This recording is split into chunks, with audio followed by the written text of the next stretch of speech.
In this episode of The Bear Roars, Dan Caruso sits down with Bryan Dayton, the bartender turned restaurateur whose vision has shaped Boulder's dining culture. Bryan looks back on his early days at Juanita's, the national spotlight that came with being named GQ's most inspired bartender, and the mentorship from Bobby Stuckey that shaped his career. He shares how oak grew into a Boulder staple, how Acorn helped spark Denver's RiNo district, and why Corrida has become one of the city's most distinctive dining experiences. Let's poke the bear to kick off the conversation. Well, Bryan Dayton, restaurateur and a lot more. Can't wait to go down this journey. You have emerged as one of the more important kind of cultural people here in the greater Boulder area with all of the activities, venues that you have a major role in as owner and operator, as well as some of the other things that you're doing that are more up the value chain. So I'm so excited to be able to kind of get your story out there and your personality out there and have a good, fun conversation. Thank you. I appreciate it. Stoked to be here today. And excited to talk about all the wildness that's been past 30 years of development. So, and here we are. So super fun. Yes. Absolutely. And what we're going to learn in this is that we had Bobby Stuckey on here some time ago, and your and Bobby's history has been together at times in the past and helped really propel your career forward. So we'll get to that as well. But let's start with C-Bar. Let's talk about C-Bar, one of the newest establishments and what I'm most excited about. What is C-Bar? C-Bar, so it's our new cocktail bar, downtown Boulder. I was, for most of my career before I became an owner, I was front of house barman. So that was kind of what I did, was a bartender. I started off with pretty humble beginnings at Juanita's Mexican restaurant in 1995 here in Boulder. Wow, you were at Juanita's. I probably met you when you were at Juanita's because we used to go there back in the day. How long were you at Juanita's? 95 through 99. Yeah, so I moved out here in 98. So for that last year or so, I'm sure you and I were in Juanita's together, didn't know each other. Absolutely. I had like this little shaved head back then, like goatee, like a little kind of skater. That was a long time ago. That was a long time ago. Gosh, 25, let's see. 25 years ago. It's crazy. Yeah, it's wild that was that long ago. And tell people what Juanita's was, because that was like, that was a go-to place on Pearl Street back then. Yeah, Juanita's was like a cultural icon downtown Boulder, and kind of one of those like lost iconic spaces, that had like had like the front dining room, and then it had the bar room, which was the red room, which we called it the red room, and had black ceiling, red walls, a jukebox, a pool table. It's like I can't listen to Hotel California ever again. I've heard it so many times, but it would just be so rowdy. I remember like that's really like I feel like set me up for success with bartending, is I would learn how to bartend with like 3 people deep and being like super fast on a Friday, Saturday night and just getting after it. And the owner was wild. He would like get up on the bar from time to time after CU games and blow fireballs. And like, it was such a good scene. It was such How much cocktails did you make there that weren't margaritas? It was either beer or margaritas, wasn't it? It was pretty much beer and margaritas. We used to make them in these huge batches downstairs, and we'd have them like on tap. And then we'd have our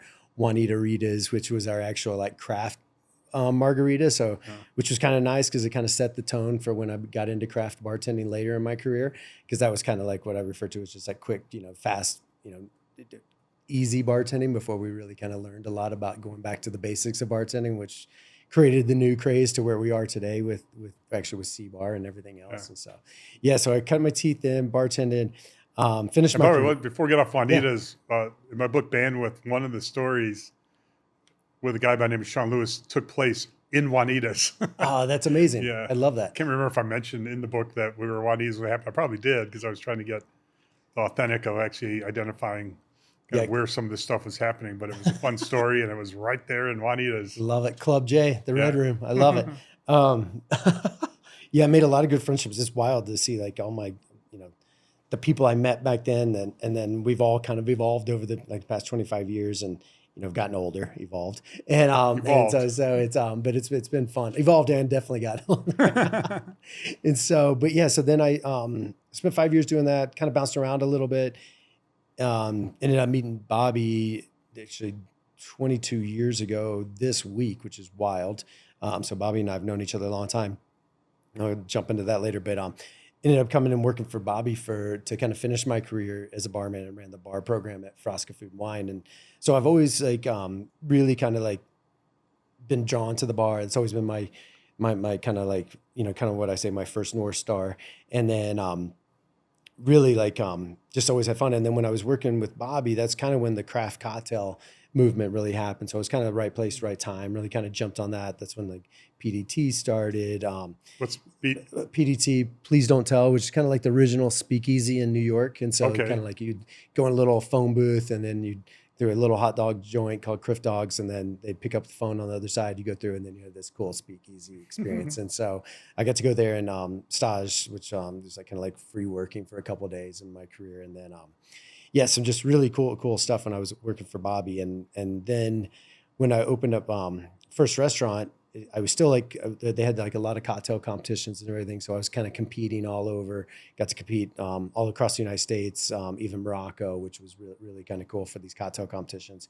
And when we opened up Oak, which was 15 years ago this year. Well, let's talk about some of those cocktail competitions. Absolutely. So what give us a couple of those most memorable experiences. And my most memorable. Did you win any of them? I won a few, and I actually became America's Most Inspired Bartender by GQ magazine. Oh, really? Bombay Sapphire in 2011. Did you get some attention from that? I did. I got like an amazing. I was actually like, how they had the avatorials in all the magazines. So it was the Men of the Year GQ magazine, and I was the front page of the avatorial. Oh, really? And it was that was really cool. And then everybody they did a run of me on the front cover as well. And so anybody that advertised with them, like Ralph Lauren or whoever it is, like they got the advertising version of it. So instead of getting like Jay-Z on the front of it, they got me on the front of it. So, and then my mother got all the rest of them. So she still has all the stacks. Oh, nice. But yeah, that was a really cool competition. They flew in 50 different bartenders into Las Vegas, and it was a 2-day competition. And they had first night, everybody competed to get down to the top 10. And then the top 10, so the second night was the top 10. And how does the competition work? The first night was about like kind of like how, cleanliness, execution, obviously taste of cocktail, presentation, all that good jazz. And then the second night for the top 10, it was like Iron Chef style. And so I was lucky enough to get in the top 10. And then we did Iron Chef style. And they really, when we started the competition, they didn't really tell you much, but then it was like, hey, like we want you to create a cocktail based around your home base. And so obviously Boulder, Colorado. And then they had like these big tables, like fruits and veggies, all kinds of different liqueurs and things like that. And Bombay Sapphire being the main ingredient for the cocktail. And so you had a few minutes to kind of jump up there, grab ingredients, deal with making the ingredients, and they had a little hot plate, all kinds of stuff. So you can make some simple syrups and different things, and then put the cocktail together and then make it. And I think it was like less than 10 minutes. And we were at the Encore. So at the Wynn there. And so it was amazing. So, and then, how hot? So you have to real quickly come up. Oh yeah. You're like thinking, firing fast, super fast. And, how quick did the drink you decide to make, the cocktail you decide to make come into your head? Pretty quick. I really started thinking about, because I'm always I'm very blessed to work with super close with the kitchen and seasonal ingredients. And I've been doing that for, so long. So it was kind of like, okay, what is seasonal in Colorado? So it was easy for me to kind of like jump into that. So I grabbed like some pears, thinking about the Western Slope, blackberries. I grabbed, there was like, obviously like lemon, but that was just for acidity. There was a little bit of sage that I used, a little bit of fennel, and made like a simple syrup. And then got some muddled the pear, muddled the blackberry, kind of made almost like a bramble kind of smash kind of cocktail. And then the little bit of chartreuse, yellow chartreuse for the mountain herbs that we grow across the American West. And then threw that into the cocktail and shook it up and made it. And it was called, I named it the East Aspen Heights. It was like, you had to come up with a name too and all the stuff. And so it turned out really well. And then, and I ended up winning the whole thing, and it was amazing. And stayed up all night because then they had like a huge party. It was like, it wasn't for me. They turned it into the club right at Encore. And so, it was a wild night. So ended up staying up all night, probably drank a little bit too much, had too much fun. Next morning at 6 a.m, 6:30, knock, knock, knock. Hey, we got to go. You're going to do a live set at the local television thing and recreate the cocktail. So I'm like, oh my gosh. Okay, cool. So we go, grab all the stuff. I go, and then, just 2.5 hours of sleep, making the cocktail on live television. get back to the hotel, and they're like, okay, cool. Now we're going to go do the photo shoot for the GQ thing. And so like, it was just like wham, wham, wham. And I'm like, oh my God, it was like the longest day ever, but very thankful, very fun, and I'm waiting for Glory Days, Bruce Springsteen to start playing right now.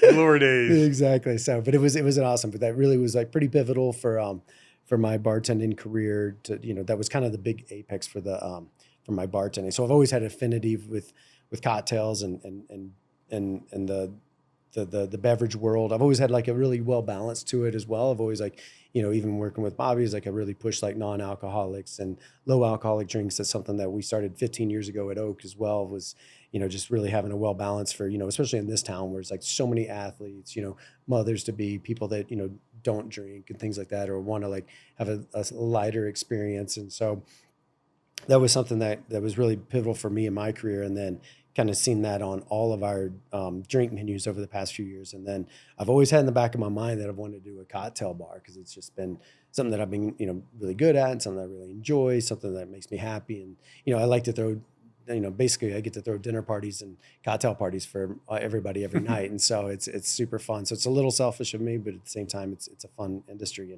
And really that's where the idea of the bar came up. And when I've been kind of poking around at some different bar spaces in Boulder for a while, and none of them just really kind of came to fruition. And then when I found this space that was a little bit bigger, that I was like, oh wait, I can convert this into 2 spaces.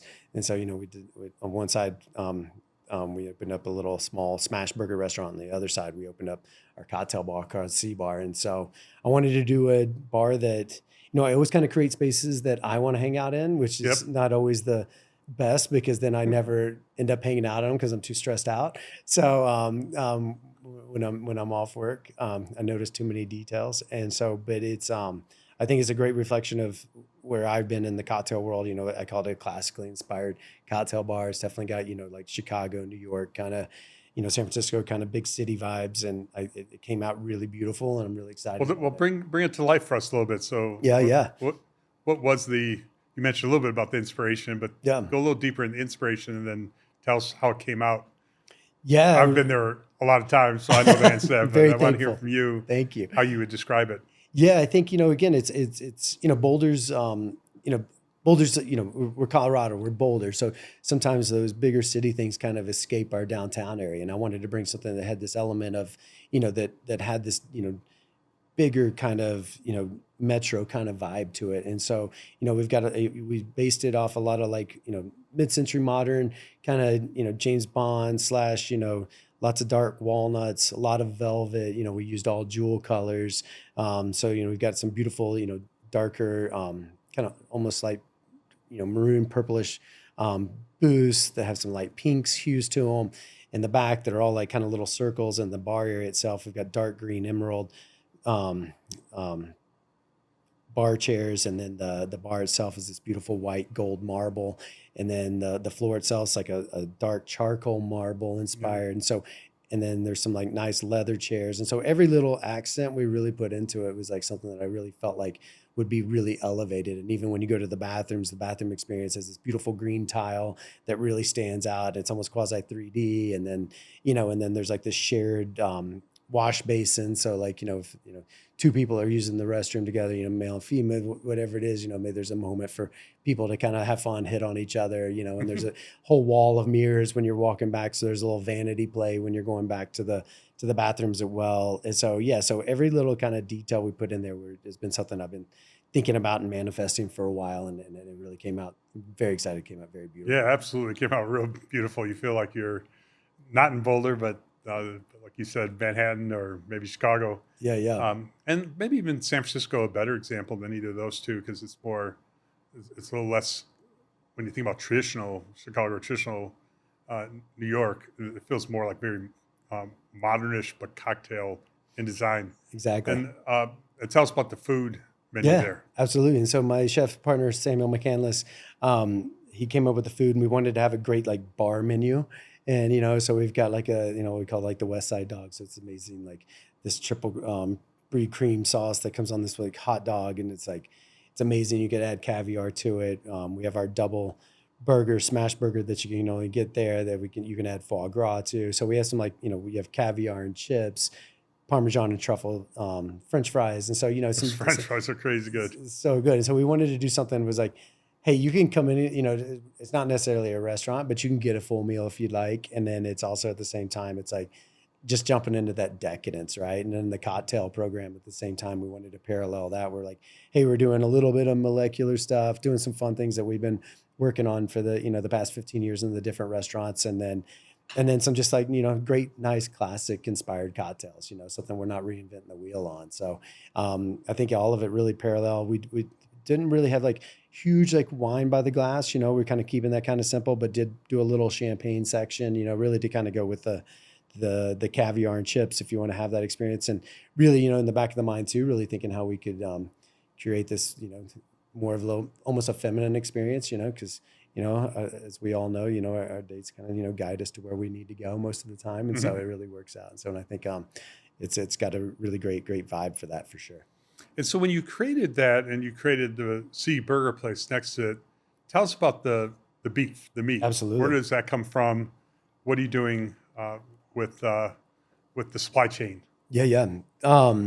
So kind of to back that up. So as you know, we started Corrida over 7 years ago. Corrida is my Spanish-inspired chophouse. We're on the rooftop in downtown Boulder, looking at the front. We'll talk more about Corrida. I mean, Corrida it's amazing. One of our go-tos, obviously, and absolutely. And it's we'll talk about the views from it, but also the menu and the inspiration behind that. And so, really, my mission is as we open that, it's always been how can I really get into regenerative agriculture and regenerative ranching? And I spent so much time and effort and energy really trying to hone in and get the animals that we want and the product that we want at the end of the day that's better for the animal life, better for Mother Earth, better for the rancher, get a little bit better of a nickel there, and then ultimately greater for us, and be able to have a real experience of being able to talk about where our food actually comes from.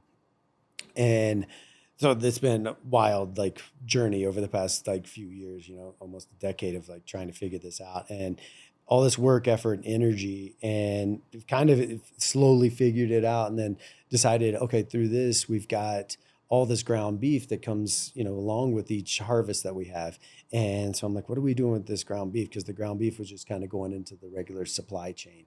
And I'm like, well, this is a really good story. This is really authentic. There's all kinds of layers to why this is important for us to keep this ground beef and then resell it. And I was like, why don't we do our own little smash burger restaurant? We take the ground beef and then we sell that. And then we have a kind of a whole animal butchery ecosystem really is kind of where the idea came from. And so we started our own white label beef company called Corrida Cattle Company. And we're able to sell the primals at Corrida. And then we're able to sell the ground beef at our burger restaurants. And so again, it's kind of a holistic ecosystem of really kind of respecting the animal and the whole process, but then also making it in a way that we can sell everything and have it kind of self-sustainable, vertically integrated. The term regenerative, what all does that capture? Absolutely. So regenerative is kind of new, it's kind of on the breaking ground of where organic was 30 years. And we really think over the next, 2 to 5 years, we're really going to see some policy changes and things on that. So, and regenerative basically in the day is that the ground's always regenerating. So you're sequestering carbon. You're really really making Mother Earth really work. And kind of like the old days, the easiest way to think about it is when the buffalo roamed wild and we didn't have fences and everything that we had out here.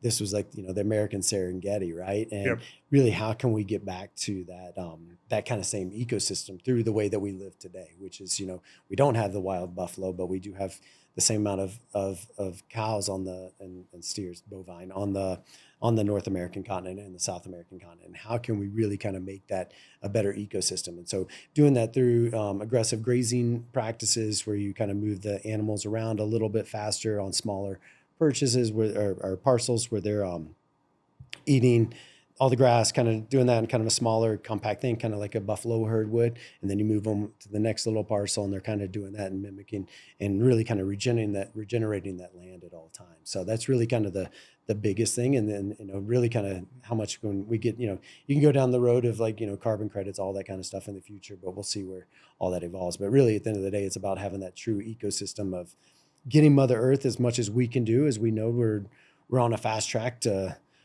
everything's moving so fast, and whether it's a positive or negative thing, every little thing we can do to kind of help slow down, global warming or whatever that we can do to really kind of have our foot forward. That's really where we're coming from on it.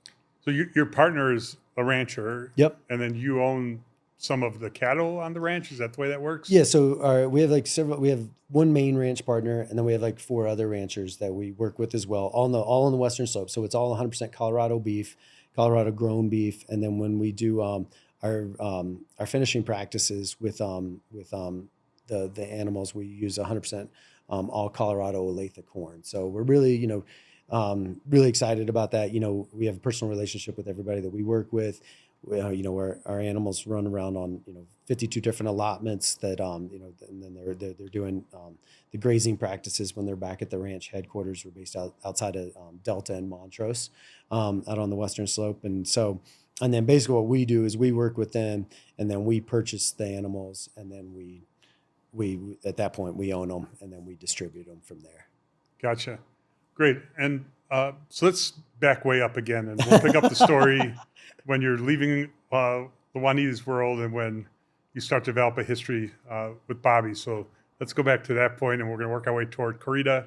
Absolutely. Slowly over time. Yeah. So how did you get out of this crazy Juanita's place where you're mixing, margaritas in the basement, serving greasy tacos and burritos and combination threes all day long?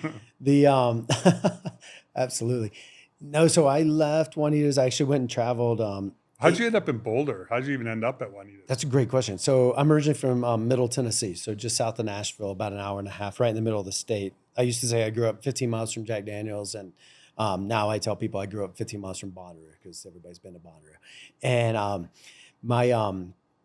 but I was a ski bum in 1991 at Mary Jane Winter Park, and worked in the cafeteria up there, and which was awesome. Did all kinds of jobs, worked in the kitchen, front of house, and then I dated a woman, Janice Stribling. She was just amazing, and she had moved. Anyway, I'd kind of bounced around, went back to university. I was working. It's kind of a long story. I just out of high school. Let me back up one more step, and kind of why it makes sense for the cattle industry. Right out of a week after high school, I moved to Southeast Idaho and worked on a cattle ranch. And I ended up working at the cattle ranch off and on for over 3 years. And then after the season ended in the late fall, I ended up coming down here. I was a ski bum. And then after that, went back to the ranch, started taking classes at Idaho State University.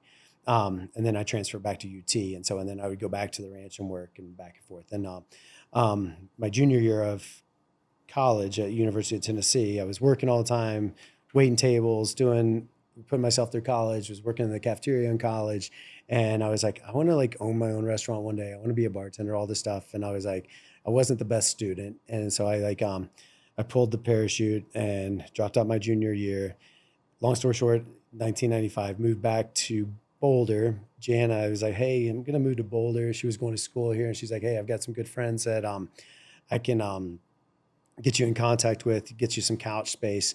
And so I ended up coming in, met some people, got a little couch space, and the next day went and got a job at Juanita's, and then that was off. So 1995. When you say had couch space, so you were living on someone's couch for? Yeah, I was living on the couch for about less than a month, and then I actually got a room and roommates and all that good jazz. So yeah, it was fairly hobo life, but it was good, and I showed up in Boulder with not much money in my pocket and 2 backpacks and stuff. Age-wise, you're 18? I was 20 years old. 20 years old. Gotcha. Yeah. And so, because I turned 21 that summer, and that would have been May. It was end of April, right around the end of April, 1995. So gotcha. Good little thing. So so I ended up in Boulder, found the job at Juanita's. Again, knew I wanted to be a bartender, started bartending, went through that whole experience. Got done with Juanita's. I went and traveled in Asia for a little bit over 5 months, Nepal, Thailand, Malaysia. What was the inspiration behind doing that? I'd always been a big, really a lot of mountaineering stuff. And so through skiing, and I used to do some bigger kind of mountaineering climbing. Yeah. I'd climbed the Grand Teton a couple times, done some big rock climbing out in Utah with Castleton Tower. And that was really kind of my biggest inspiration. I'd always been a cross country runner too. And And I just love being in the mountains. So I ended up going to Nepal, hiked in and out of Everest Base Camp for a month. I did the old Jiri route, which was the Sir Edmund Hillary route, where they would walk in. And so that took me a month where I carried, I didn't use a Sherpa or anything. I ended up staying in like some different tea houses and what have you. But that was a wild experience, and then traveled around the rest of the country. There had some friends that were actually from here, that their family lived there. So I got to have a really cool experience with that. And then Thailand, Malaysia, just kind of bounced around. It was amazing. It was such a cool thing. Yeah. It was like, back then was, working at Juanita's, I literally, we're working for cash tips. So I'd just come home and, stack my money in my Nike shoebox, and then, went and traveled the world for a bit. Moved back, and then came back to Boulder for a short stint, and then moved out. I was moving out to out to California. I was I was bartending, wasn't, on a super crazy path. But at that time I had, my mountaineering and all my mountain experience kind of evolved into just kind of going straightly towards trail running at that point. And I really kind of got really into trail running. And when I really got into trail running, I ended up being pretty good at it. I got a coach, doing some different things, and ended up competing at some longer trail races. My distance that I competed at was half marathon to 50K. And so I started competing at the 50K level, which was the national championship level. And I was racing. The national championship race was out in California in Marin, on the Marin headlands out there. I'd finished third overall, and I was working, living in Boulder again, not doing a whole lot. I still had in the back of my mind, I really wanted to open my own restaurant, but this is my late 20s, and didn't really have the path forward. One of my best friends lived in San Diego, and they're like, well, why don't you move out here for a little bit? And I was like, that sounds great. I've always wanted to live on the beach. I'll come out there, I'll train, and try to learn how to surf and get a bartending job and all this stuff. And so one day in later August, it was on a Tuesday afternoon. I'm up at Chautauqua. I just ran national championships on that Saturday, so my legs are kind of shot. I'm kind of tired. I was going to go see Radiohead play at Red Rocks that night. And then we were driving to San Diego the next day and moving out there. And so I'm up at Chautauqua, and I'm tying my shoes. This dude comes up to him, and he's like, hey man, how do you get to the top of Green Mountain? I'm like, you go left, go right, do this. And then I was like, you know what? I was like, I'll take you out there, because I knew it was gonna be a while before I was able to run the trails. I was get a little tired. And so I'm running. This guy had like heart rate monitor on, and his heart rate monitor's bouncing real heavy. And he's talking the whole time. And, I'm telling him I'm in the restaurant business. He's talking about the restaurant business, and, and he's kind of blowing my mind, because he's talking about the Little Nell. He's talking about Thomas Keller, all this time. Bobby Stuckey. Yes. It was literally his first day in town. The way he likes to say it is that he just got unloading the U-Haul full of Danette's shoe collection, but I don't know if that's totally true or not. But, and so we both just serendipitously met on that afternoon in August, and I wrote his email down on a little scrap piece of paper, and next day I went to California, and Bobby just got here to open up Frasca Food and Wine. Yes, let's talk about who Bobby is. Yeah. Who's Bobby in your words? Obviously, he's been on the podcast. I've known Bobby for a long time. Everyone here seems to know Bobby, but you have a special relationship with Bobby. So put in your words who Bobby is, and kind of what he was back then when you first started to get to know him, and what he's kind of evolved to be. Yeah, absolutely. Bobby's, for me personally, he's one of my best friends and a great mentor. So it's really great to have that relationship with him. And, we talk a lot, we run. I mean, we just did 15 miles together on Saturday together. And, and we talk a lot about our industry, which is a wild industry. And, he's just been an amazing supporter and great things. But, Bobby himself is, outside my relationship with him, I mean, dude's a beast. He's literally a beast in so many different ways, and I think he's probably in my true opinion, the last great maitre d' hospitalian in the United States, and the way that his brain works and how much dedication he gives to his craft of being the greatest maitre d' on the floor, and that sommelier experience, and and making everybody feel like $1 million every time they come through the roof, which is just like such an it's such an inspiration because, the guy's, I know he gets tired, but he'll never let you know he gets tired, and so, and what he's done. He always has time for everybody. Yeah, I mean, absolutely. I was going to Italy, and so I called Bobby, and Bobby like set me up here, and he set me up there. It's like, how many Bobbies are there? I mean, you go to Frasca's, seems like Bobby's always there. You go to Tavernetta, it seems Bobby's there. You even go up to the new Tavernetta up in Vail, and Bobby's there. Yeah. So, he's definitely, I think he may have a hovercraft or something. I'm not sure exactly. Or maybe he's just got he's figured out and he's doing, he's doing some sort of time travel. I'm not sure, but he's got it sorted. But yeah, he's pretty tireless.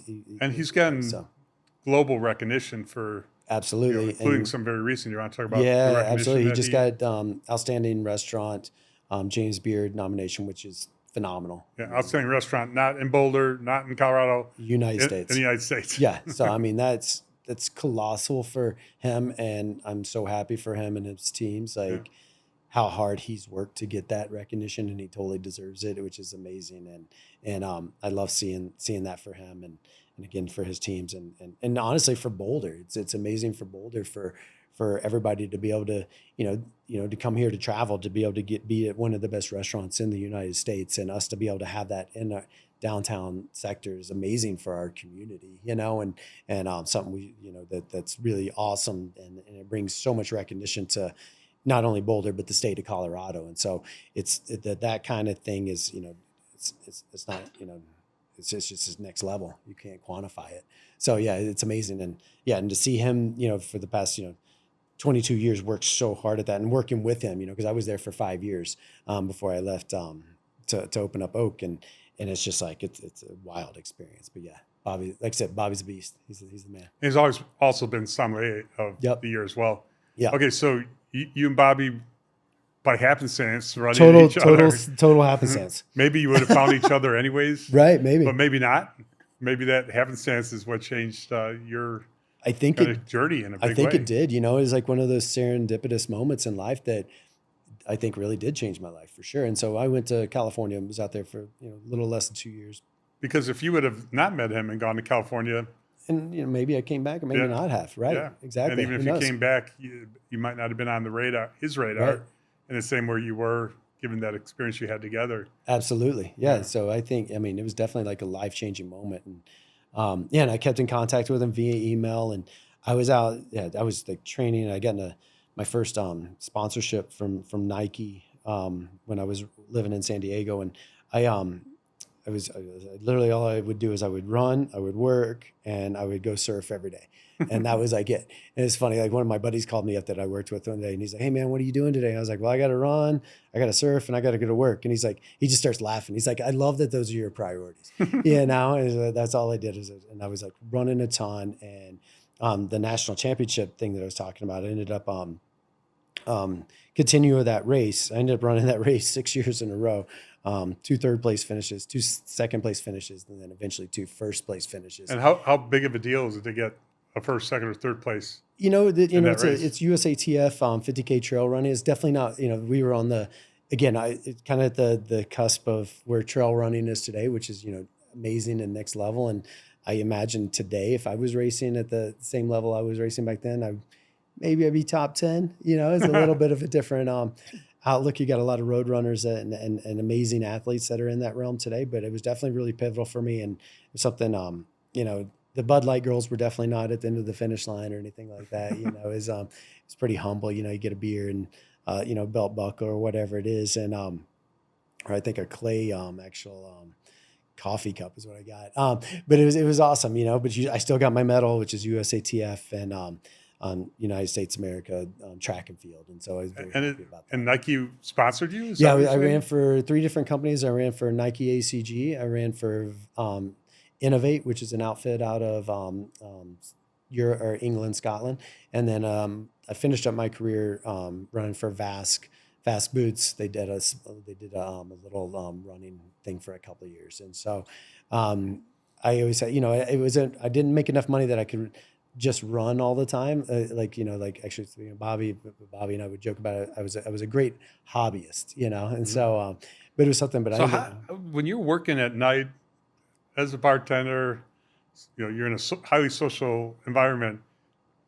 How do you not, especially in those days, partake in the, and be able to keep up the running and the surfing part of your life? I mean, Yeah, for sure. wasn't that temptation? And I think that's why I really liked running, even at Juanita's, because, Juanita's, I was a young 20s and really we used to get pretty rowdy back then. And, and really, I ran my first long distance trail run in 1997. So just a couple of years after I started which was Imogene Pass Run from Ouray to Telluride.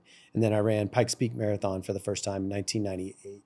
And then did that in 99 and then Steamboat Marathon in 99. That's kind of when I kind of set my foot in that path. And a lot of it really came from one, self-preservation and trying to stay away from the rowdy late nights and things like that, which would still happen. And, but that was really kind of the big thing and just being disciplined on it, because it is really easy in our arena to get distracted and to have some really bad habits and create a lifestyle that's not healthy for you. And so, I was just always focused on, and I love the one thing I love about in my career, which has changed today because now I end up working more days and nights. So it's a little bit longer because, I've got so many things on the plate these days, but it's, the one thing I loved about my business is my true love for the outdoors and running and climbing or whatever that was and surfing when I was in San Diego was that, I had my days to play and then I would just work at night. And so it just kind of worked out really well for my lifestyle.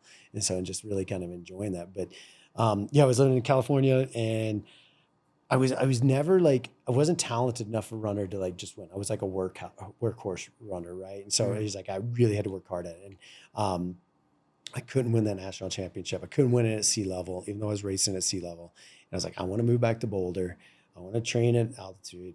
I emailed Bobby. I'm hey man, I'm going to move back to Boulder so I can train, so I can try to win a national championship. I'd love to talk to you about a job. And he's absolutely, come in.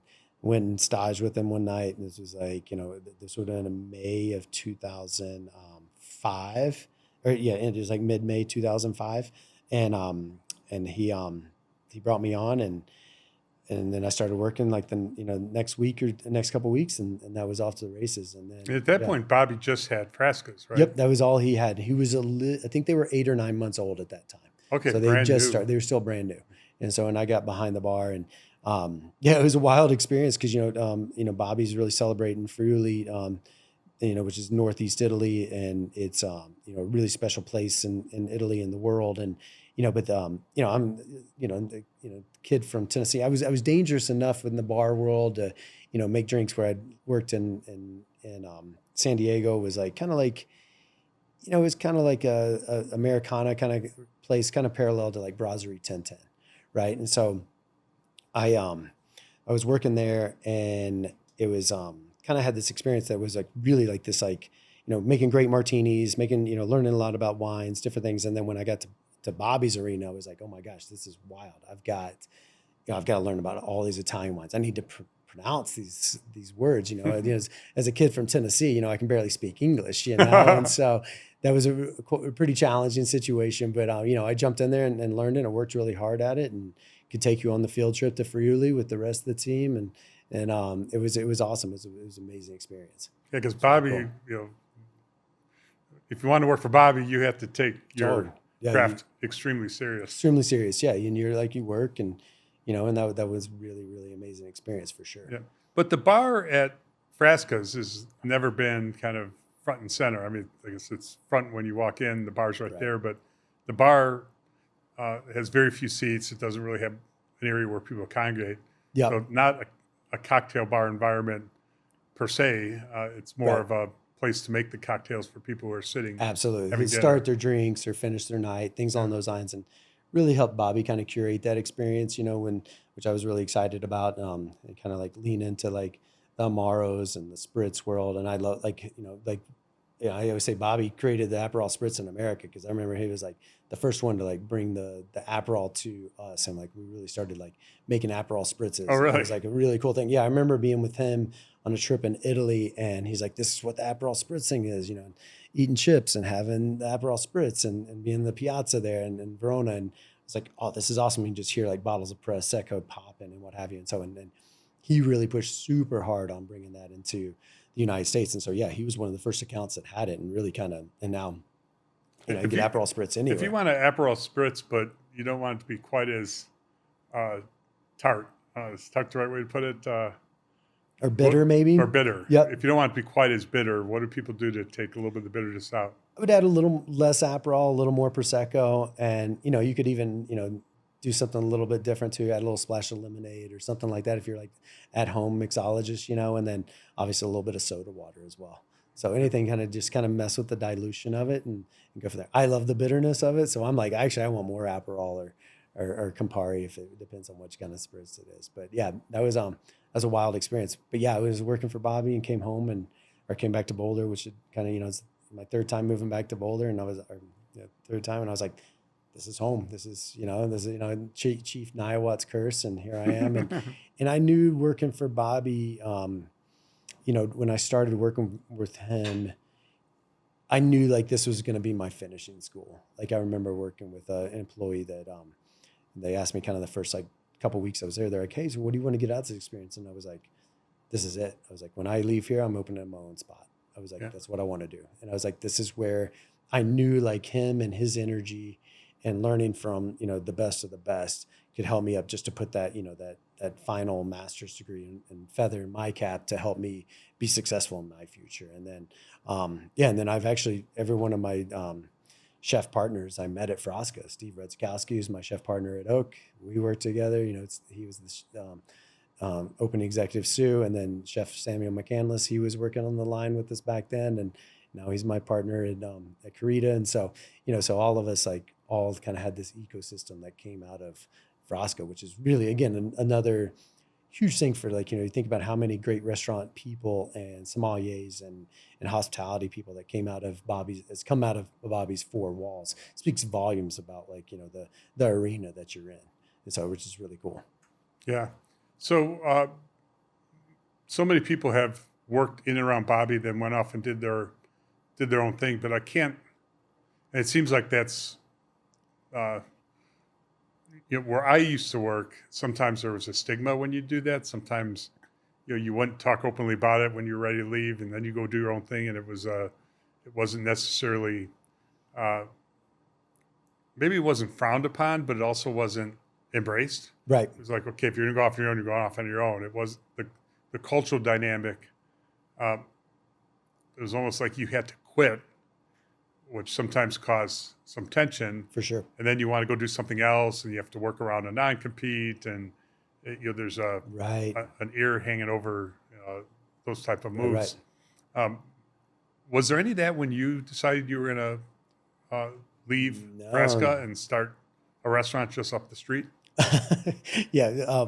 For everybody on the show, Oak is our first restaurant, and we'll talk about it in a second, but it's it's literally, we're on 14th Street and Frasca's on 18th Street. So we're 4 blocks away from each other.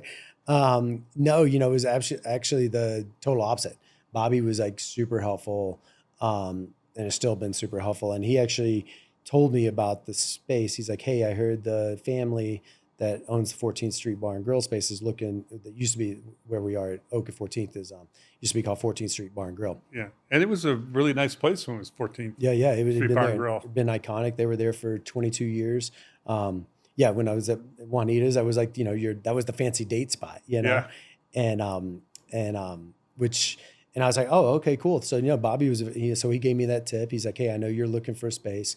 This is up there. So Bobby's always like been like super helpful in those kinds of ways, and for sure. And then, it was funny because when he told me that, then I was like, oh, I know Jack, who owned 14th Street Bar and Grill, because of the Juanita's days. He used to come in every Thursday, and Thursday was my day bartending shift. And I can see him today. Like, he'd be sitting there, he would read the Wall Street Journal. He'd eat black bean soup and tortilla, and he was dressed really nice, especially for Boulder. You know, Boulder, we're not always, you know, dressed to the nines, and unless you're Bobby, you know. And so, but Jack would dress like that. And so I called Jack, and I was like, hey, I heard you're looking to get out of the business. So it was very, again, one of these like fortuitous, serendipitous kind of moments. But yeah, that came right from Bob. So, you know, so Bob was like, you know, I'm sure there's we're always, you know, we all need people to eat at all our restaurants all the night. So we are always sharpening our knives and getting after it. But, you know, at the same time, it's a pretty it's a pretty great ecosystem that we live in Boulder, from like all the different restaurateurs and people kind of getting after it. But yeah, no, I would say Bobby, up and beyond helpful for everything. It's Great. amazing. So you know the space, obviously. You were there multiple times. You get the tip that it's available. How did you fund that? How were you able to make that move? And amazingly, Oak is still one of the top places in Boulder today. I mean, you're on a long run with Oak. Yeah, thank you. Yeah, it's amazing, and we're excited, and we got some fun things coming down the road. We're going to do an anniversary month in November. Kind of some of our classic hits. The East Aspen Heights cocktail will be back on there, and yeah, how did I fund it? It was, again, like being a great bar person. I tell anybody in hospitality, you never know who's sitting at your bar, who can do these different things. We had this regular that would come in and would sit at the bar with me every night, and he'd see how hard I was working, and the bar back then, I was doing all, at Frasca was very different. It was like, Danette and I'd be back there polishing all the glassware because the glass washer was back there back then. And then we would, I'd be making all the wines by the glass, all the cocktails, all the coffees, like everything came out of that bar. And so there's some wild nights back there. And, but this gentleman, Jeff Bosboom, came in, and he'd sit at the bar every night. He'd probably dine with us 2 or 3 nights a week. And he'd always be like, when are you going to open your own spot? He's like, you work so hard, you got this. And I'm like, hey, I'm working on trying to get some other things. And I'd met a couple other people as well. And through the thing. And so when I was ready to make the transition, I called Jeff up and I was like, hey, I'm going to do my own spot. What do you want to do? And Jeff's very brilliant, business-minded gentleman. And we sat down, and he ran me through the ringer on my first pro formas and all that good jazz, which was awesome. And I remember just like, oh my God, like looking at so many spreadsheets. Because being a bar person, you're not always like the best spreadsheet guy or email guy. We're like, hey, we know how to do hospitality. But I learned real quick, I was like, okay, we got to figure these numbers out, get all this. And Jeff, really pushed me to be better with that, which was amazing. And so Jeff wrote me a check. I got 2 he had a friend that wrote me a little check as well. And then another friends that I'd met through Frasca as well, they wrote us a small check, and then I drained my 401k, which wasn't that big, and my business partner, Steve Redzikowski, we put in equal amounts of money, and we got that thing kicked through the door. We did a lot of the work ourselves, retiled the front of it, painted a lot of it, did all this stuff. Steve, he like killed himself in the kitchen to clean it up, and it was a wild experience for sure. So it was super fun. And then, yeah, go ahead. And where the private room is there, was that part of that footprint? It was not. So yeah, so we were open. So we got open in 2010, in November of 2010. And then we got open, and 4 months later we ended up having a fire. So we had a fire in March. And the fire was it was actually up in the crawl space between the second floor and the roof.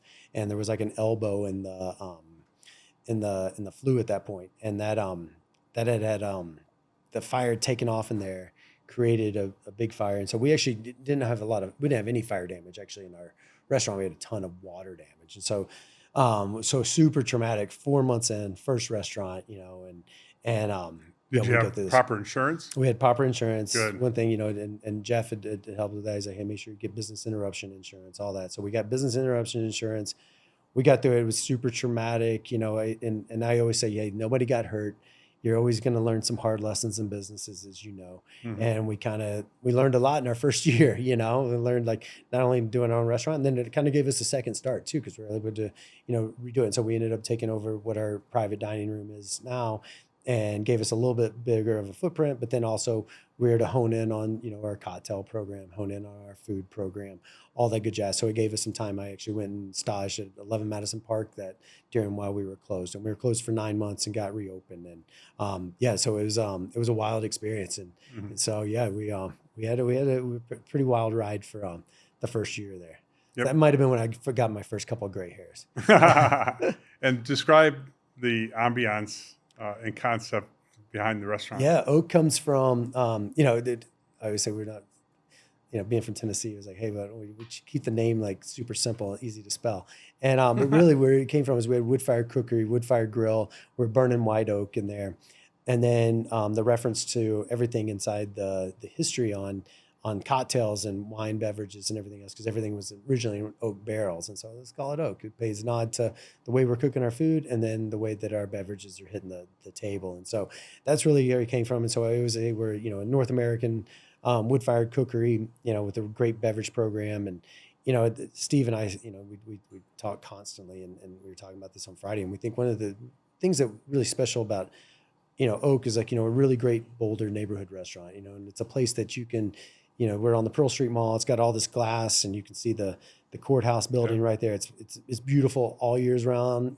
I love it in the wintertime because snow on the Pearl Street Mall and looking at the Christmas lights is my favorite time of year, and you can smell that little bit of smoke in the air at Oak. But it's from the wood-fired grill, and it's just like a cozy vibe. It's got a great big long bar. We put a lot of effort and energy on the bar of it, but it's a great space. But the one thing that Steve and I always come back to is we talk about it's the three pillars of Oak that really kind of push us forward. And it's like, hey, great food, great drink, great service, hospitality. Mm-hmm. And if we're always pushing on those three, we're always going to win. And if one slips a little bit, the other two will bring it back up. And so it's kind of like this fail safe that we're using as our ecosystem there. And and it's a place that you can you can have a great business dinner like you guys did the other night, and yes. And thank you very much for that. And you can have like a first date, a place you can bring your parents, or you can just have a casual night. You want to get a drink and a bite at the bar. So we feel like Oak really kind of fits a lot of different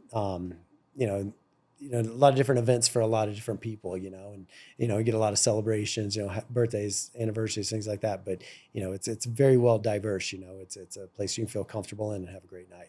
And it's been how many years? 18? 15. 15. 15 this year. So how do you keep a restaurant going for 15 years and still feel fresh and vibrant and get through some of the tougher economic periods? And 15 years for restaurants is a long time. Yeah, it's like it's like 3 lifetimes for most restaurants, and again, it comes down to those 3 pillars, and constantly, Steve and I, through our business relationship up and downs and everything that we've been through, because we've did 2 other businesses on top of that together, and it's just been, I think it's just that constant eye and never wanting to be like, resting on your laurels.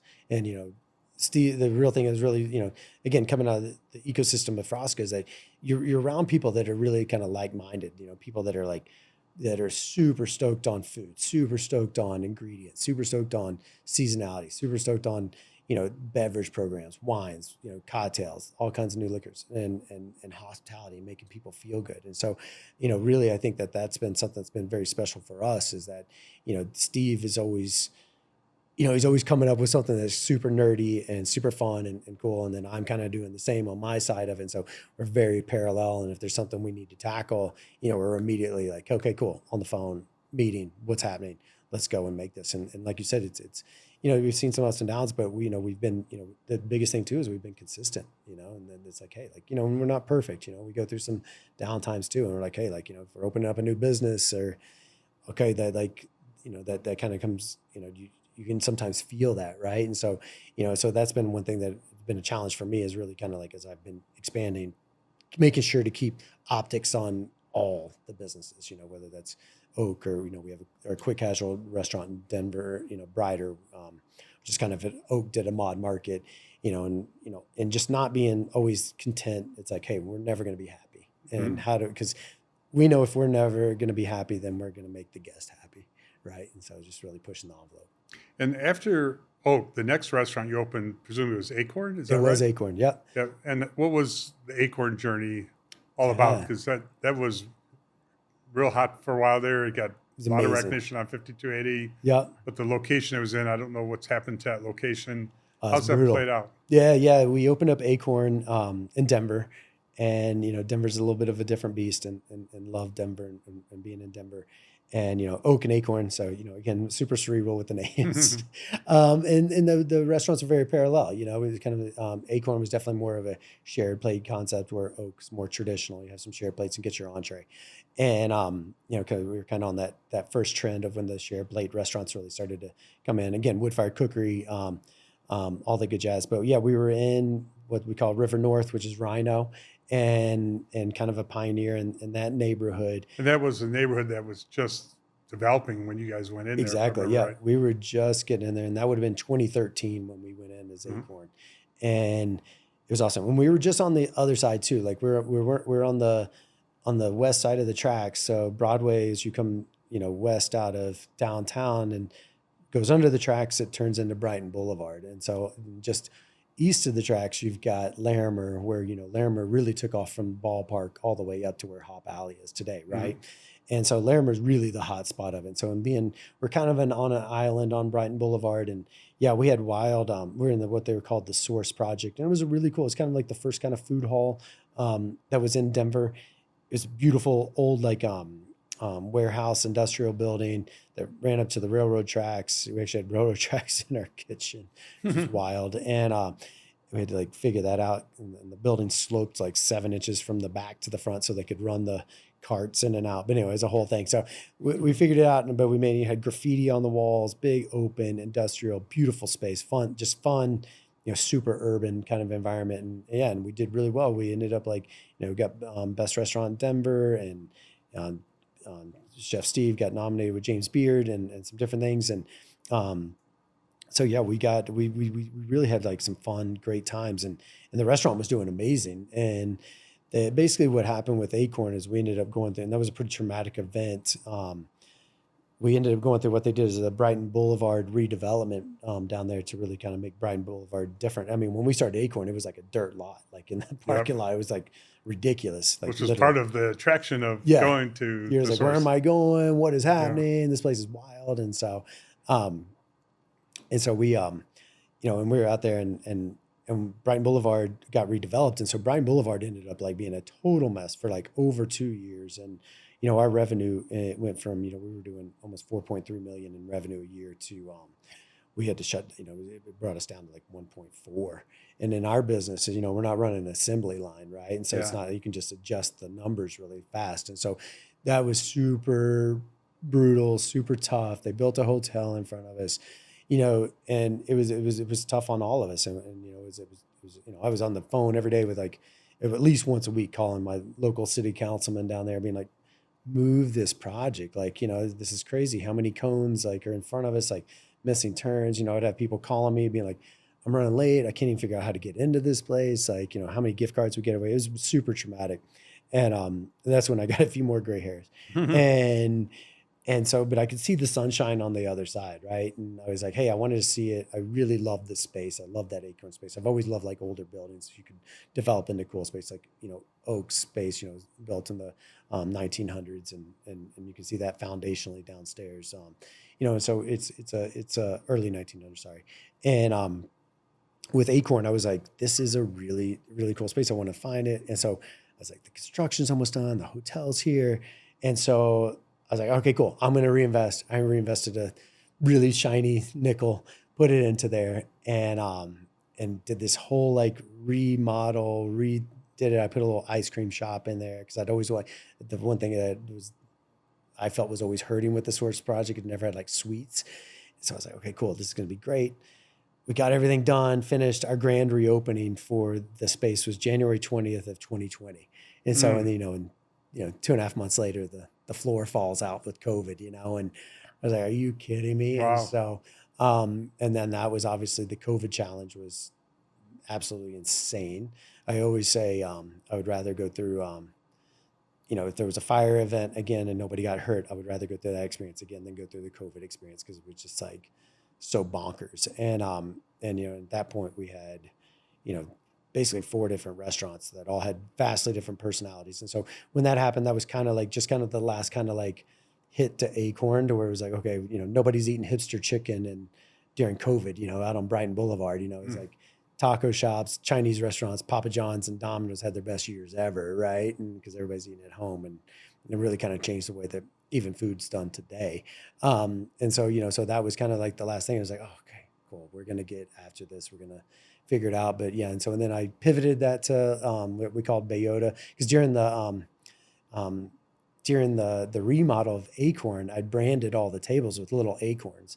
And so I was like, okay, we're going to pivot this thing. We need to pivot it to, we're like, hey, well, let's do tacos. Everybody seemed like tacos could be easy out here. There had been a taco restaurant previously in the source, but it wasn't there anymore. And so we're like, okay, this seems like something quick and easy. People are kind of going that direction with uncertainty. It's going on with COVID. And Bellota means acorn in Spanish. So I was like, all right, well, we got to keep the tabletop. So we got to make this thing Acorn somehow. And then, and that just never took off. Again, the source project was on an island, really had to have something that really capture people's,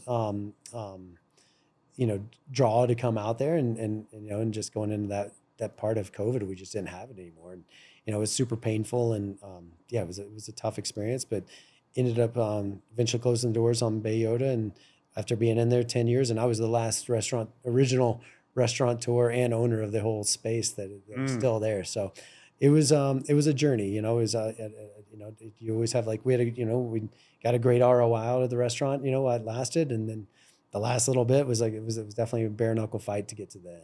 So financially though, I mean, that's gotta be hard. I mean, it's not, it's when you have a handful of restaurants and one kind of goes the wrong direction, that's got to cause a ripple effect through everything. Yeah, personally stressful. It does, everything's, siloed, but at the same time, it puts pressure on you, which doesn't make you the best leader all the time. And so, really kind of siloed financially. Yeah, everything, because all the different restaurants are, they're the individual LLCs. And so, but, if you're still the person that's liable for it all, you're feeling that no matter where you are, whether you're home or the other restaurants. Yep. Okay. So Acorn went really well for a while there. Yeah. How devastating was COVID for the restaurant industry overall? I mean, as you said, some restaurants, if they cater to a good to-go practice, were able to thrive. But the restaurants where you go sit down and eat, it was just it was horrific, insane. right? Yeah, and so many closed, and COVID. It's such a blur now. You're thinking that's 5 years ago, which you can't believe. And you're like, oh my God, that was crazy. And just the pivots and the mask and trying to curtail the public and what everybody's personal opinion was. And what was happening in Colorado was vastly different than what's happening in Florida or Texas or even Tennessee. Right. So it was it was just it was a wild experience, I think there's a lot of things that could have been done better and differently about COVID, as we all probably think today. And but it was super traumatic, and I had, so at that point we had Oak, we had Acorn, we have Brighter, which we had opened just a couple of years after we opened Acorn again. Brighter's down on Platt Street in downtown Denver, which is kind of, again, quick casual concept, great, Oak and Acorn combined into a rotisserie quick casual kind of environment. And then we had Corrida, and Corrida was brand new because Corrida we'd opened in the spring of 2018. And so, when you go into COVID, you're like, everything changes, and all the restaurants have vastly different personalities at that point. And so really we were pivoting, and it was interesting to see how each different personality reacted. Oak was neighborhood staple, Boulder staple. So when we started doing to-go food, we had such a great local community that was like, let's go, we're going to go get to-go food from Oak tonight and all that good jazz. And so that was awesome that we got so much support. And then you had Acorn, which we're trying to do to-go, but again, we're out on Brighton Boulevard. So you don't really have a super tight neighborhood vibe out there, and nobody's driving, 15, 20 minutes, when they can go to a place across the street, and so it was really tough for Acorn during that experience. Brighter, because we were already doing 50% to-go food at that point because we were doing so many delivery things and pickup things, it literally went to 50%, and it just did what it did, which was funny. And so, and then Corrida in some ways, because, we were. Corrida opened when? 2018. Okay, so Spring. just a couple years. Just a couple of years before. So we were just getting our stride, right, and really starting to push. But Corrida, we have this beautiful patio, right, and this deck upstairs, all this open space, and so then we were like, okay, well, why don't? And we actually shut down Corrida for just 3 or 4 months while the government and everybody else was trying to figure out what was going on, and then we were like, well, we've got this patio, people want to dine outside. we got heaters, let's stack this thing. So we put a bunch of yurts out there. We put a bunch of heaters out there, and we changed our hours that we were open. I think like we were open like 2 to 8. And so it was like, hey, you can come get lunch. And, COVID all changed because everybody's at home. And so, and then people are like, oh, I feel safe being up on this patio. Even in the wintertime, I remember people being up there as being like really cold and like, one of those yurts. those yurts, and you'd be in there like trying to make it and trying to the yurts not fly off the top of the patio. It was a wild experience. But plus the service team had to go in and out of those, and that's been miserable for them. Miserable wearing masks and trying to talk and spiel the food, and it was a wild experience. Let's hope we never have to live through anything like that. So let's go back and let's talk about Corrida. So absolutely, Corrida, which is a big deal. It's one of the more iconic restaurants in Boulder. People come from Denver up here, like they do for Frasca's, just to go to Corrida. So Corrida is a big deal. So tell us about Corrida. How did that whole concept pick up momentum? Yeah, I really, when I was looking at Corrida, I really wanted. I remember it was a brand new build, and the building itself, because it was an iconic building that got torn down, rebuilt, very high end, large structure with fancy offices, but the concept, and it was Eric Kramer that led the charge on building the building. I was through him kind of a small investor in the building. Okay, got it. But there's always this concept of a marquee restaurant on the 4th floor with a patio that oversaw the front range, the flat irons. But there wasn't, even though the concept was there, what restaurateur was going to take that space? Yeah, it's a little risky. It's a little it's a speakeasy on the 4th floor, really. If you look at it that way, so you got to be a little confident, a little, knowing that you can make it work, right? And so, and I remember walking out there, and kind of how I got involved was Randy Nichols, who helped build it with Kramer. Mm-hmm. Randy's our landlord in Denver at Brider, and so, and I actually passed on the space like 2 or 3 times. I was like, I don't want to look at it. I'm good. I got my hands full. Randy's like, come take a look at it. And so Randy, we all climb up on the ladders, look at the space. And I was like, and I could see it. And I was like, this is going to be amazing. I was like, people are going to get married here. People are going to do business deals here. It's going to be like super casual at times.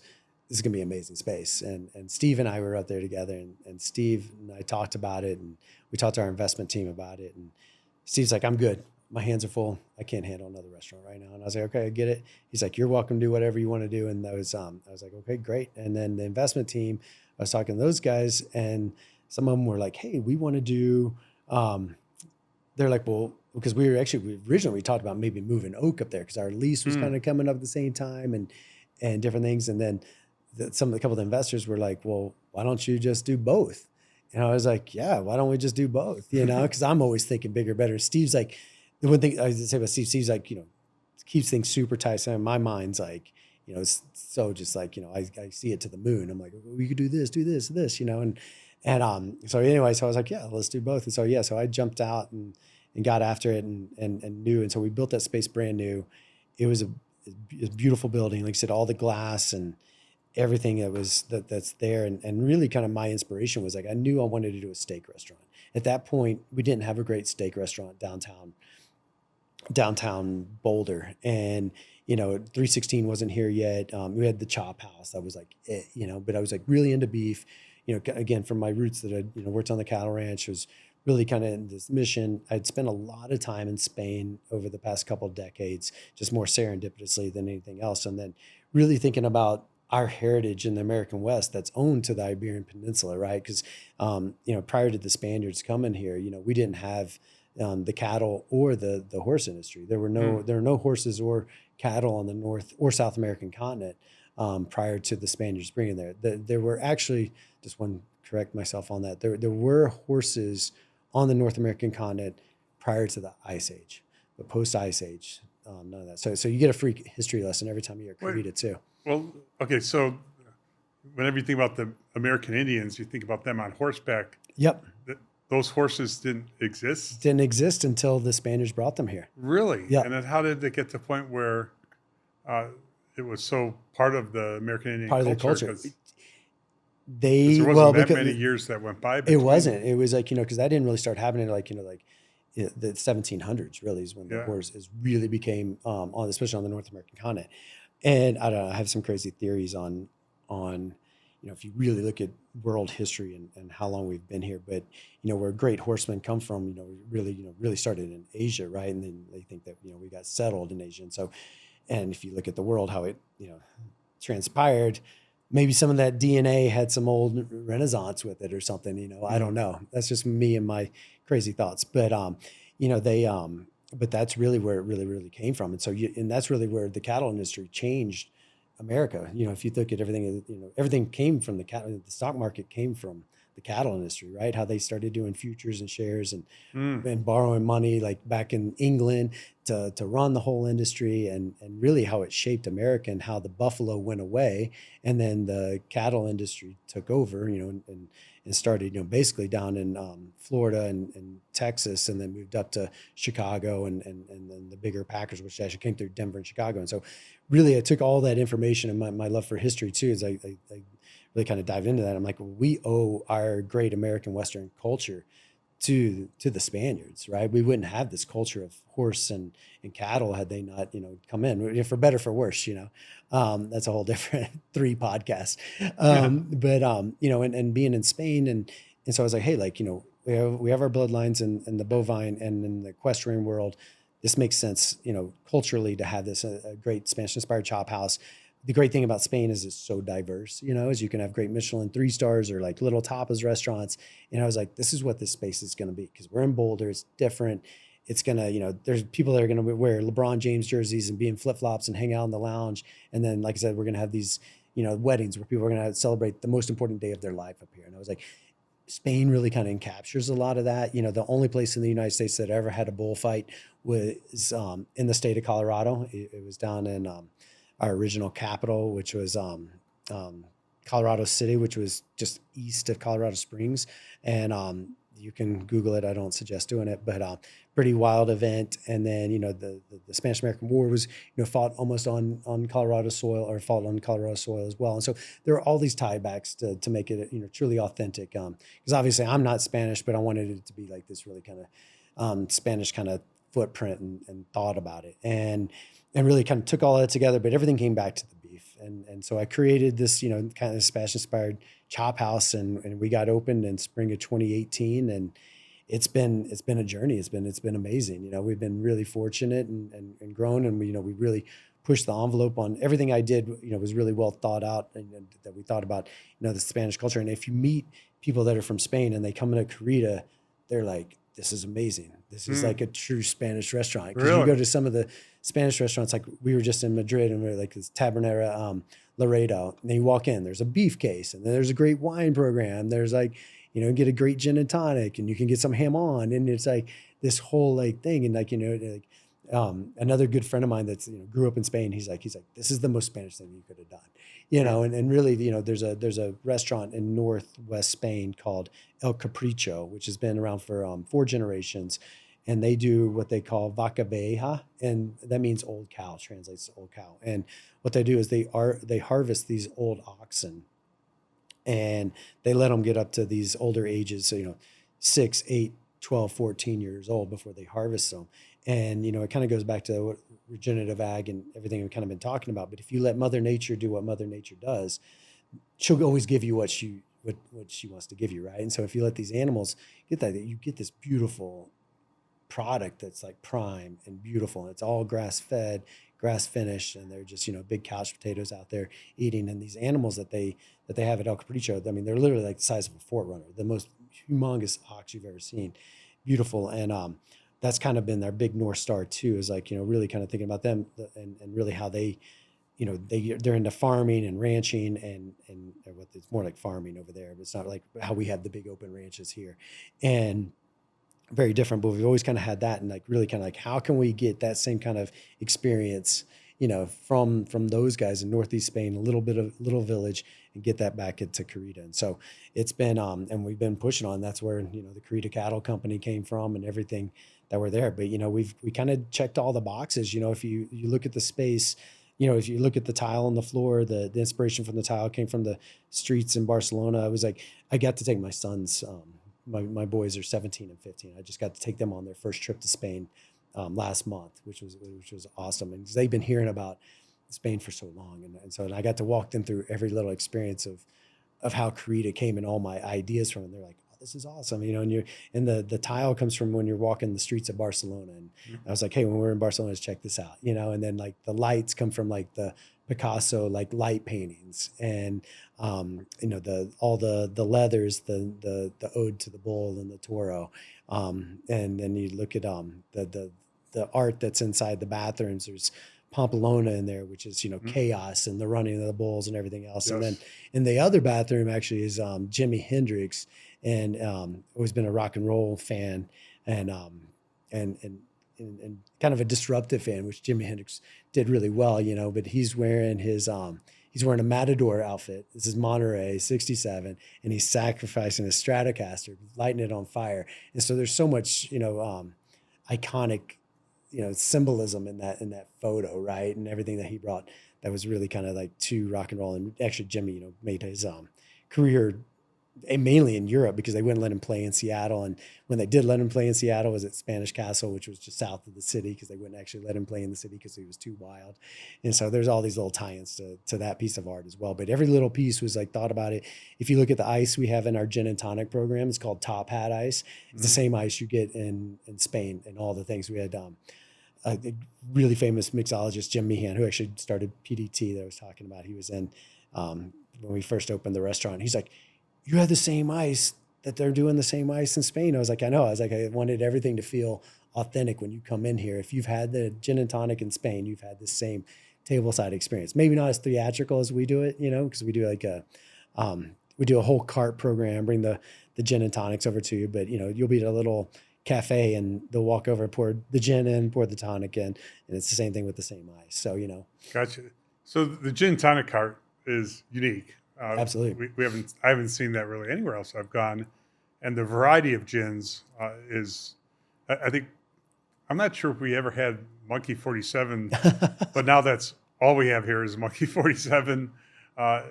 Cindy especially likes her Monkey 47 with elderflower liqueur, which probably came from so good. From there. Love it. But the gin cart has typically 5, 6, 7 different gins on there. Each of the gins gets paired up with a different kind of gin and tonic cocktail. Yep. So you've got multiple different tonics, and then what you put in the gin and tonics varies based on each one. Exactly. Very fun experience. Yeah, it's amazing. And we also do a non-alc version too, so you can have that same kind of fun experience tableside and have it. And yeah, we ended up, I love Monkey 47. I was at the Berlin Bar Show. This would have been, the boys were probably, this probably would have been like 2011, maybe 2012. And I remember tasting Monkey 47 for the first time over there. I fell in love with the bottle. I actually snuck an empty bottle back that I still have at my house. In my bag. I got it from the thing at the Berlin Bar Show. And I was like, I love Monkey 47. And then it finally came stateside about the same time that we opened up Corrida. I was like, I love that gin. We're going to do this gin. We ended up becoming the largest seller of Monkey 47 in the United States. We sold more Monkey 47 than a whole state of New York.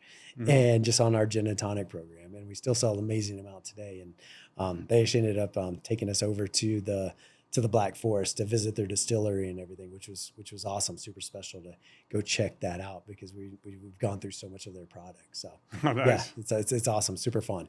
And the display where you have the meats, talk about that display. Yeah, so we dry age in house. It's fun when we bring someone there who hasn't been to Corrida's before and just have them stand up and look at that whole display of the meat. It's super cool. So that was one thing again, I really wanted. And again, looking at like the restaurants that I'd spent time at in Spain, they'd always have these like great dry aging cases and then a wine wall. And I was like, this is what I want.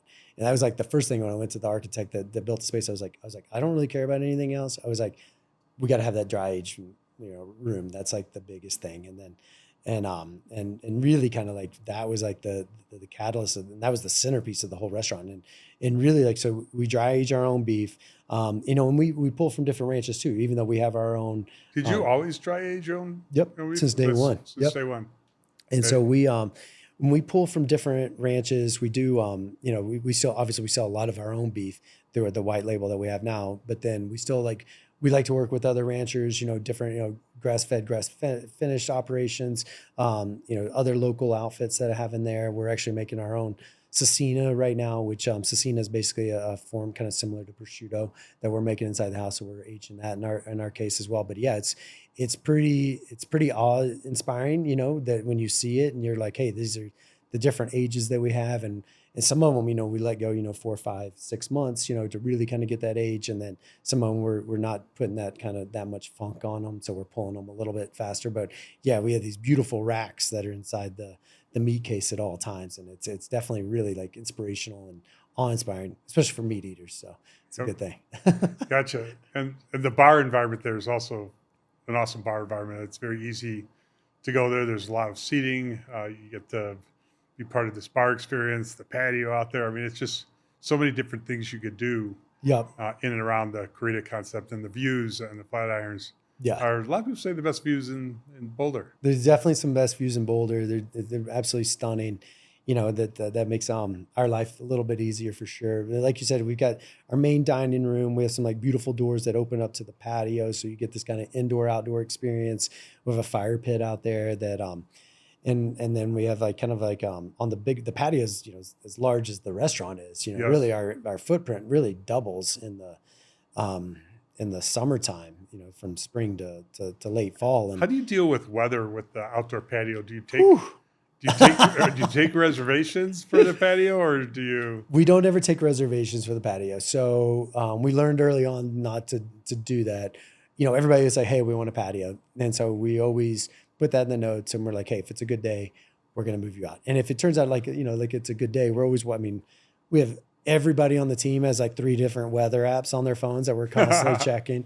And it's like ridiculous. And so we're like, okay, what's coming at 4? Okay, cool. Don't set up this. Don't do that. Let's wait. And, it's a constant thing. We've really gotten in tune with the weather because it's Colorado. It moves a lot. It comes in really quick. And then it leaves really quick. Wind, and it's gone. Yeah. And then you're like, I reset it all up. So it definitely has got its challenges, but we don't do that. But, and on those days that we know it's going to be nice, we'll move the people that have requested to be outside. Then we'll open up more reservations. And so, but yeah, we're pretty cautious on that. So it actually kind of limits us, even though we're able to do more, because sometimes we're not able to fill all the seats we'd like. But I have to say kudos to Chef Samuel McCandless, and our chef team that are able to handle the volumes that we do. Sometimes it's mind-boggling. Because how many it people. probably Flexes quite a bit. It flexes so much, and you're doubling your seating and timing wise. People never know, the chaos of the restaurant industry and how it's like, it's literally, they always talk about the swan, on the thing, and the feet are going crazy underneath. And that's, I kind of refer to it as that. And then also being in the eye of the hurricane, you're just like, okay, it's really calm, but everything around you is just like, and you're like, just don't get hit by this, Yeah. And so it's but those teams at Corrida work really hard to manage that patio and the kitchen and everything else. It's wild. And then you have football weekends, you have moving weekends, you have graduation Can't weekends. wait. So Let's each go. one of those just blows up the town. Absolutely. So let's talk about Sundance coming here and what that means from the perspective of someone who loves Boulder and someone who's has multiple restaurants here.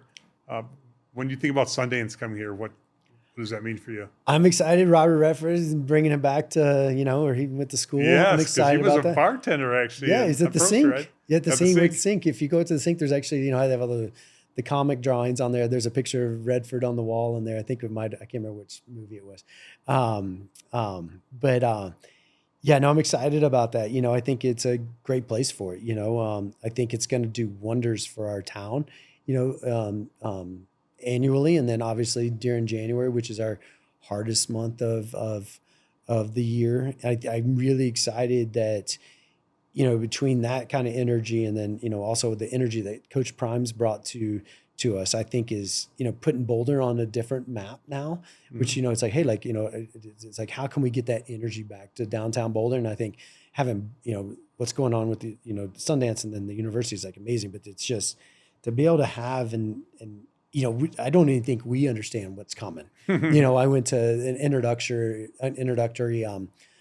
session with Sundance a couple weeks ago, and they were showing all the photos and films and so many people down on the street. And I was like, this is Park City. And I was like, oh my God. And I was like, bring it on. Yeah. I'm ready to go. Because it's all good if you're in your business, right? Yeah. It's like, hey, because, and there's, I'm sure there'll be, lots of options to do different things, or, we do what we do every day. We will change the things. We're going to wrap the pergola at Corrida now to make that, where it's like, contained in elements that'll help not only in the winter, but the summer as well. So, there's some things that we're changing right now about our business models and starting to think about it, being like, hey, what do we need to do to really welcome Sundance in to make it, more available, and I think with Oak and Corrida and obviously the new cocktail bar, there's going to be lots of opportunities to entertain and, hopefully have some really fun, wild experiences. Yeah, absolutely. And then we've been, as had the idea that wouldn't it be nice to have a bookend event to Sundance that is more organic to Boulder and designed around music. We met this team at what's called Roots Music Project, and we didn't know this, but they do Music Fest for a living. They have their own venue on the east side of Boulder, just off Pearl Street, and they were already planning a music fest for October this year. That's very similar to Sundance.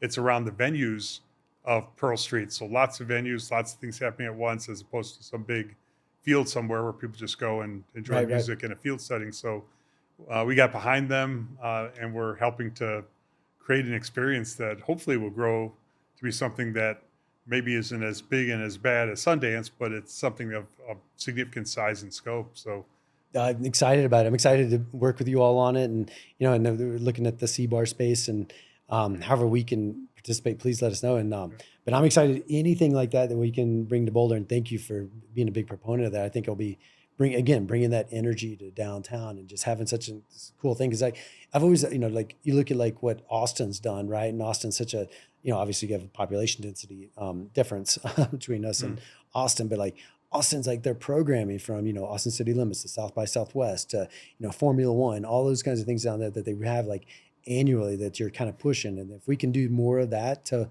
Boulder and be Boulder's just as cool as Austin, I want to go there because there's more restaurants, there's more bars and things like that, which would be awesome for us to have. And if we can continue to have great events, that's going to draw more people to move closer to the area. They're going to want to come in on the weekends and daily nights and things like that. I think is, it's that rising tide. So I'm excited about it. Yeah.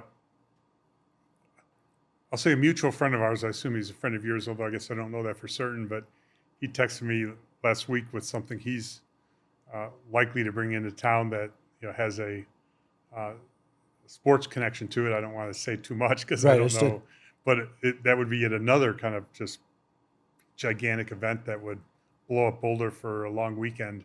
I love it. That's more summer based, which would be just crazy if he does this. That's awesome. Yeah. So let's look forward in time. What happens with Bryan Dayton over the next 5, 10, 20 years? That's a great question. I'll still be in the restaurant business because that's how it works. Really my future is, to lean really into the beef company. That's a big marker for I really want to push, because I think that's I think it's it's authentic. It's it's business, but I think it's really got great wheels. I'd love to with our burger joint. We didn't talk about our new burger joint, but it's called C. We kind of talked about a little bit, but it's called C Burger, which is funny. It's the letter C and then burger. Yep. Because so C Bar, C Burger, shared kitchen behind, right? So you're able to both make the more casual burger food experience be part of C Burger, but using the same kitchen. Kind of a higher end, but still bar casual experience. Exactly. Yeah. So and really being in the C Burger world. The reason C Burger is funny because I was we started off the first restaurant was Oak, then it was Acorn, and then we opened up Brighter, which was a little bit harder to say, which means it's a French term, which is which means to tie, like the chickens on the spread. Then we did Corrida, and so we didn't talk much. You mentioned Brighter, but we didn't really talk about it. Why don't we go off on a little bit of tangent and tell us about that restaurant? Brighter, again, everything's based around the rotisserie. Great chicken. great salads, great sandwiches, great. And where is that? It's in on Denver? Platt Street, so it's in the Nichols Building, right across from Denver Beer Company. So just north of REI. Yep. So Okay. right on that right Gotcha. on that same road. If you cross over where Sushi Sasa used to be, you just go up another 2 blocks. It's right there. Yep. And on the east side. And so Brider was like an extension of Oak and Acorn, and really kind of got after it. But it was it's an awesome restaurant. We just turned 10, and we're trying to figure out what the next 5 years look like there. But I kind of made these restaurants that the names were like a little bit harder to say each time, and I'm like, okay, they're too hard to say. People are like, they couldn't say Brider, they couldn't say Corrida, they're like Belota, or like all these things. And I'm like, okay, we're going to go back to the basics. I was like, we're going to do Sea Burger. And now like everyone, like, yeah, we opened this restaurant called Sea Burger, and they're like the ocean, like I'm doing like fish sandwiches. And I'm like, oh no, I went too far the other way. But it's a fun thing. But, going back to the 5-10 years, I'd love to do more Sea Burgers, see if we can do a small, regional, Colorado chain again, Colorado beef, Colorado proud. So I'd like to see some of those. I'd love to do more steak restaurants, probably a little bit more Americana, kind of going after that true Chicago experience. And so, so those are kind of my big 3 things right now. You'd probably see some other hospitality outlets, but, I like to say I'm just getting started. It's nice. like I'm 52 It's hard though, now, because so. when there's more restaurants and more spread out, you're always popping between the restaurants. That's got to... It's about building teams, Yeah. And it's really about like getting better teams and better team members. And that's always challenging. And I've been very fortunate to have the teams that we have. It's always delicate, it's always fragile.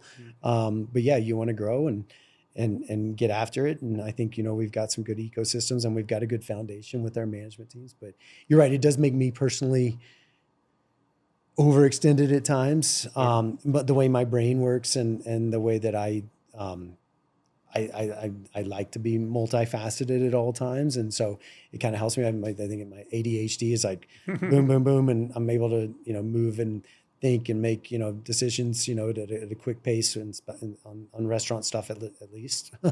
And so, and generally, really good things. And so, but it's definitely, there's growing pains to that. And I'm learning, I always say, hey, one of our fundamental core ethics is like, hey, we want to learn and grow every day at the restaurants. And that's like, on a personal level, it's on a community level, and in a greater, greater world at large level. It's like, hey, we got to be growing, bringing something back to our ecosystem every day. And so, it's, but I want to grow, I want to learn and get better every day.